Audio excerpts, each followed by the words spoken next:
LG साहब ने एक और केस सत्येंद्र जैन जी के ऊपर इन्वेस्टिगेट करने की मंजूरी दे दी है। हास्यास्पद है आरोप। क्या कह रहे हैं एलजी साहब कि केंद्र सरकार की पीएसयू, कि केंद्र सरकार की सरकारी कंपनी, कि केंद्र सरकार की पब्लिक सेक्टर अंडरटेकिंग, जिसको नवरत्न का स्टेटस मिला हुआ है, भारत इलेक्ट्रॉनिक्स लिमिटेड, इसने सत्येंद्र जैन जी को, जो दिल्ली सरकार में मिनिस्टर रहे, उनको रिश्वत दी। ये केस क्या था? देखिए, दिल्ली में एलजी का काम है क्राइम पर कंट्रोल, नियंत्रण पाना। उसमें एलजी एक टोटल फेलियर रहे हैं, ये किसी से नहीं छुपा। तो अरविंद केजरीवाल जी ने दिल्ली को सेफ बनाने के लिए, स्पेशली महिलाओं के पर्सपेक्टिव से, दिल्ली को सेफ बनाने के लिए और क्रिमिनल्स को पकड़ने के लिए ठान लिया कि पूरी दिल्ली में सीसीटीवी लगाए जाएंगे। उस time PWD minister Satyendra Jain ji ने सारे स्टेक होल्डर्स को इन्वॉल्व करके, चाहे वो आरडब्ल्यूएज हो, चाहे वो ट्रेड यूनियंस हो, चाहे पुलिस हो, सबके साथ मीटिंग कर आइडेंटिफाई किए स्पॉट्स, कहाँ कहाँ सीसीटीवी लगना चाहिए। उन्होंने पूरा कॉस्ट वर्कआउट किया और पूरा ड्यू प्रोसेस फॉलो करके कैबिनेट की मंजूरी के साथ अप्रूवल के लिए एलजी साहब को सीसीटीवी के लिए भेजा था। ये अप्रूवल आप सबको याद होगा।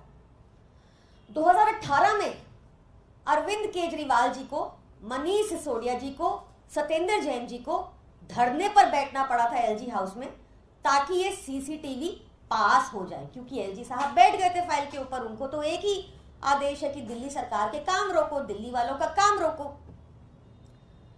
खैर, जब फाइनली धरने के बाद अप्रूवल, मंजूरी मिल गई सीसीटीवी लगाने की दिल्ली में, तो एक प्रॉपर टेंडर प्रोसेस हुआ। उस टेंडर प्रोसेस में जो लोएस्ट बिडर था, भारत इलेक्ट्रॉनिक्स लिमिटेड, केंद्र सरकार की पीएसयू, केंद्र सरकार की नवरत्न पीएसयू, मोदी जी की सरकारी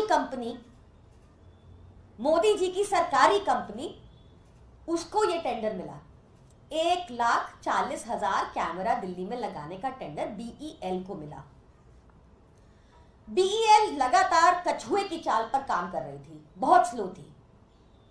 बहुत सारे नोटिसेस भेजे गए उनको ऑफिशियल तौर पर, सत्येंद्र जैन जी ने भेजे एज पीडब्ल्यूडी मिनिस्टर। बहुत बार ऑफिसर्स को सम्मन किया गया। अरविंद केजरीवाल जी ने भी इस स्लो पेस पर काम चल रहा था, उस पर भारी आपत्ति जताई और स्ट्रॉन्ग ऑब्जेक्शन लिए। इसके बाद सत्येंद्र जैन जी ने एक शो कॉज नोटिस भेजा बीईएल को कि बताओ तुम्हारे ऊपर जुर्माना क्यों नहीं लगना चाहिए। हमारे लिए ये एक बहुत टाइम बाउंड कॉन्ट्रैक्ट था, हमारे लिए एक टाइम बाउंड प्रोजेक्ट था, क्योंकि पहले ही इसमें बहुत डिले हो गया था एलजी की अड़चनों और हरकतों के कारण। तो हमारे लिए time was of the essence in this contract. तो उनको नोटिसेस भेजे गए, कहा गया कि बताओ कि तुम पे 16 करोड़ की पेनल्टी क्यों ना लगे। इस नोटिस के बाद बीईएल हरकत में आई और उन्होंने अपना पूरा काम समय रहते खत्म कर दिया। सब समय रहते काम खत्म हो गया तो पेनल्टी नहीं लगी। अब 6 साल, सीसीटीवी लगने के 6 साल बाद और चुनाव से 6 महीना पहले एलजी कह रहे हैं कि भारत इलेक्ट्रॉनिक लिमिटेड, एक नवरत्न कंपनी केंद्र सरकार की, एक पीएसयू, इसने सत्येंद्र जैन जी को 7 करोड़ की रिश्वत दी। ऐसी लाचार हो चुकी हैं हमारी केंद्र सरकार की कंपनियां, वो मोदी जी को नहीं बोल पाए, वो कोर्ट नहीं जा पाए और उनके ऊपर कोई इन्वेस्टिगेशन अभी तक नहीं हो रही। क्या हुई कि नहीं हुई, कहीं केंद्र सरकार ने इनिशिएट की है, इसका भी तो जवाब दें। ये जो एलजी साहब बार बार इन्वेस्टिगेशन करके हमारे नेताओं को जेल में रखना चाहते हैं, उनको इन्वेस्टिगेशन करने का इतना ही शौक है ना।